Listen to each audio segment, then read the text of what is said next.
Larry Boy and the Rumor Weed, I was taking the company in a very clear direction towards producing a feature film. I think the studio, was up to 50 or 60 people at that point, and we were pushing everything, as far as we could. We were pushing the lighting, we were pushing the score, we were pushing the animation, we were pushing the effects. Everything was just, okay, let's take it all further than we've ever taken it before. And in my mind, to be honest, Larry Boy and the Rumor Weed was to be the last half-hour VeggieTales video. And the one after that was Jonah.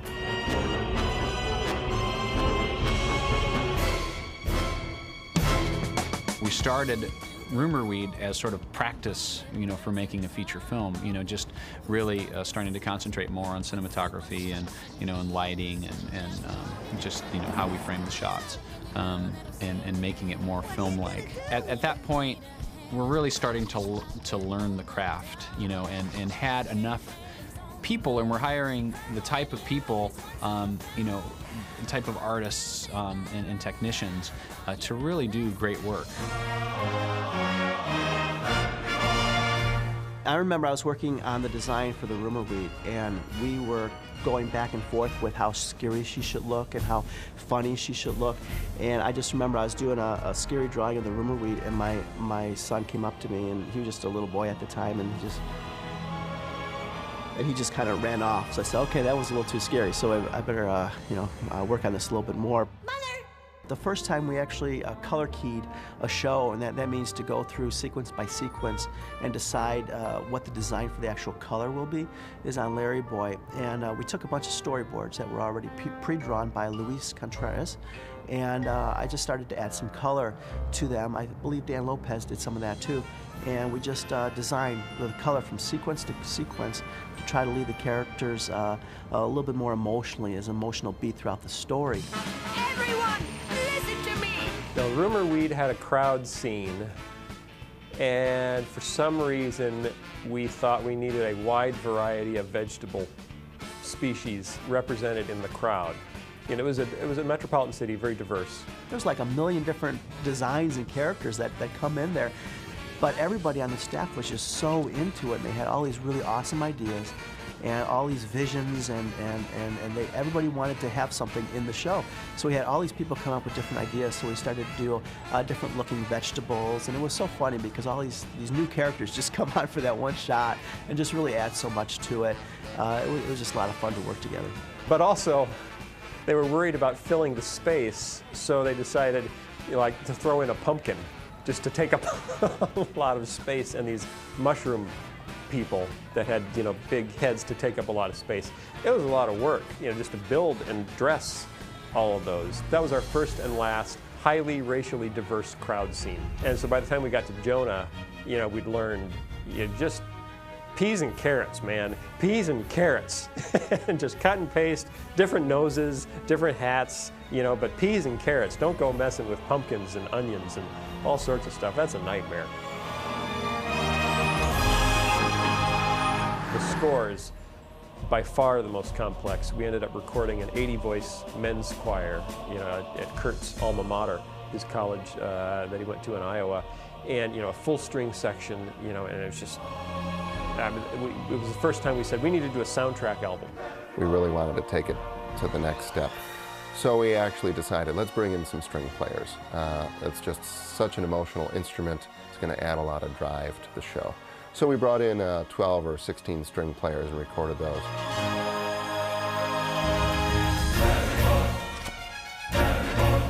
The other element, of course, was the choir again. Okay, we had a choir in the Larry Boy.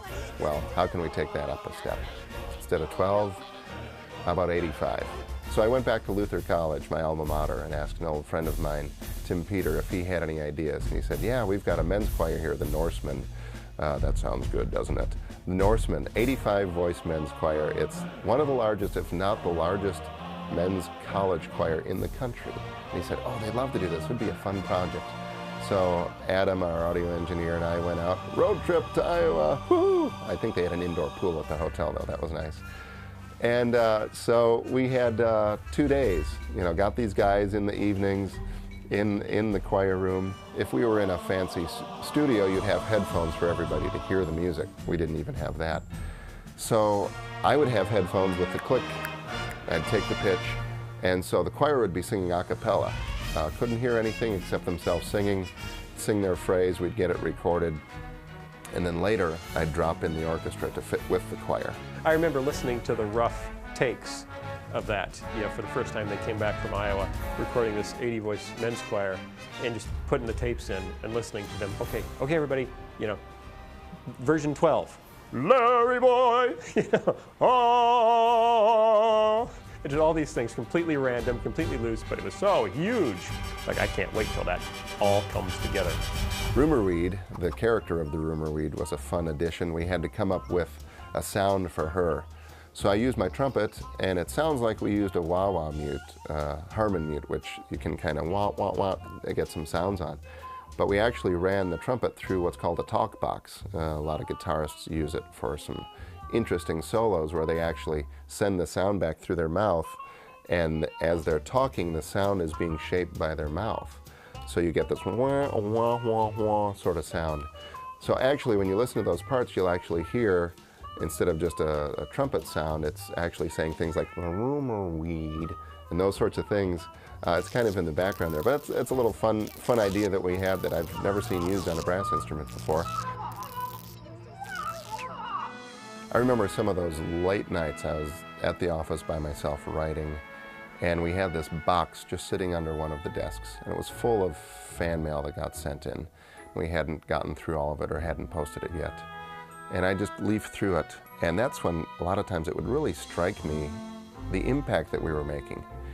Because you don't get that daily. You're in the grind, you're talking to your co-workers who are in the thick of things with you, and yet out there's people going, wow, this is affecting my kids, they're learning something. And it's just wonderful to see how these stories are impacting people. And that's what makes it so great when you're up late at night and working and wondering, okay, does this really matter? And then you see this sort of response, you go, wow, that's really a good payoff. Help is on the way. Alfred, we've got some gardening to do. Rumorweed was also kind of a highlight because we were exploding as a company. I think we're up to probably 120 people. And to debut Rumorweed, we rented the Hard Rock Live, the Hard Rock Cafe's huge thing at City Walk at Universal Studios, and filled it, packed it with people, and then premiered this film. It was just a huge, huge party. Probably the biggest party we've ever had at Big Idea. It's like, the sky's the limit. Let's go make a movie. That's really what launched us into making a movie.